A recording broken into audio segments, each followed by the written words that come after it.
एक तो बहुत छोटी-छोटी बातों में, छोटी-छोटी प्रॉब्लम में दवाइयाँ खाना बंद कर दीजिए। बहुत छोटी-छोटी चीज़ों में दवाइयाँ बिल्कुल सेवन ना करें। दवाइयों के खाने से हमारी बहुत सारी चीज़ें शरीर की प्रभावित होती हैं।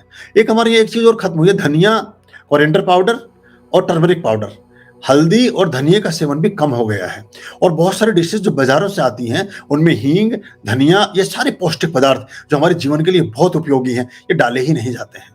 और जो बच्चे बाहर का फास्ट फूड खाने लगे हैं, वो विद्यालय में, कॉलेज में जा रहे हैं। मैंने ऐसे बहुत सारे बच्चों को, मैं तो रहा हूँ विश्वविद्यालय में, बहुत समय मैंने पाठन का काम किया, पढ़ने का भी किया और पढ़ाने का भी किया।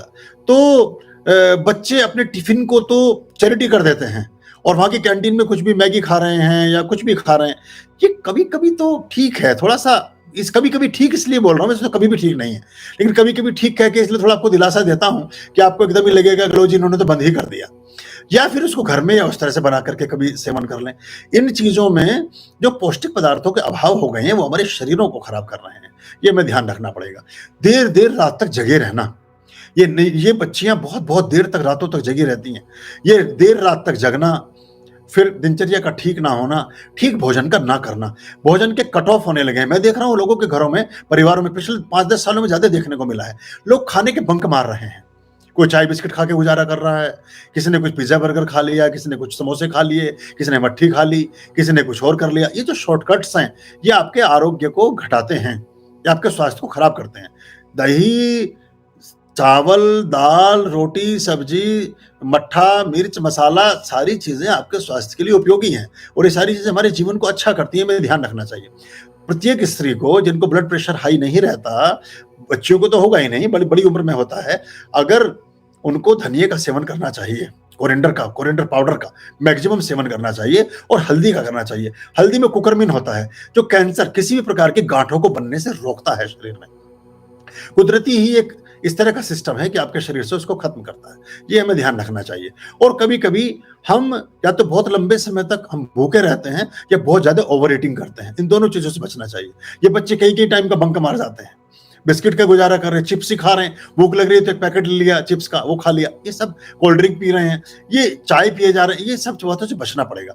आपको संतुलित आहार लेना पड़ेगा। शरीर एक पुर्जा है, एक यंत्र है और शरीर को उसके मैकेनिज़्म के हिसाब से आप चला सकते हैं। ये इससे बचें, फ्रिज में रखी हुई चीज़ों को ना खाएँ, बासी चीज़ों को ना खाएँ, प्रिजर्वेटिव जिनमें पड़ा है उन्हें ना खाएँ, डिब्बाबंद चीज़ों को ना खाएँ। अब जब मेहनत शुरू हो जाती है एक्चुअली, अब ये मेहनत से जो हमारा जी बचाने का काम चालू हुआ है ना, हमने सारा समय बचा लिया है। पहले समय को बचा लिया दूसरी चीज़ों पर डालकर और फिर समय को बैठ गए काटने के लिए। जब करें क्या, तो मोबाइल में चल गए। अब एक बीमारी चालू हो गई, थोड़ी-थोड़ी देर बाद में आपको मोबाइल देखना पड़ता है। बहुत ज़रूरत की बात तो एक अलग है। मुझसे तो लोग इसी बात को नाराज़ रहते हैं कि गुरुजी आप सुबह मैसेज भेजा था और मैं शाम को जवाब दिया।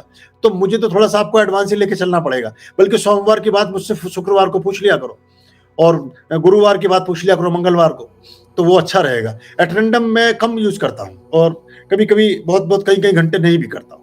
तो आप भी ऐसा ही करें और एक समय के बाद इस मोबाइलों को सिरहाने रख कर के ना सोएँ। ये सब चीज़ें आपस में इंटरलिंक्ड हैं, ये जुड़ी हुई हैं। अगर आपको स्वस्थ रहना है, तो आपके जीवन शैली को नेचुरल रखना पड़ेगा, प्रकृति से संबंधित रखना पड़ेगा। थोड़ा चने का सेवन ज़रूर करें अपने भोजन में, थोड़ा बार्ले, जौ का इस्तेमाल कर लें, कुछ जैसे दलिया वगैरह खा लें, कुछ खिचड़ी का इस्तेमाल कर लें हफ्ते में 1 आध दिन। जो मौसमी फल, जो भी मौसम का फल आ रहा है, अमरूद है, कोई ज़रूरी नहीं बहुत महँगे फल हों, सस्ते फल हों, अच्छे फल, उनको ज़रूर खाएँ। ये सब हमें करना चाहिए, इससे फिर आप ठीक रहेंगे और कोई चीज़ें आपको ऐसी दिक्कत नहीं करेंगी, क्योंकि इन सब चीज़ों में कुछ ना कुछ ऐसी बातें होती हैं जो हमारे उस मौसम से संबंध में हमारे स्वास्थ्य को अच्छा और बेहतर बनाती हैं। अगर उसका ख्याल करेंगे तो हमारा स्वास्थ्य भी अच्छा रहेगा। आर्याम अभयाम भज रे चित संततम आर्याम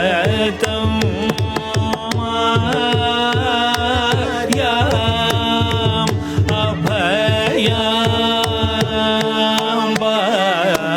भज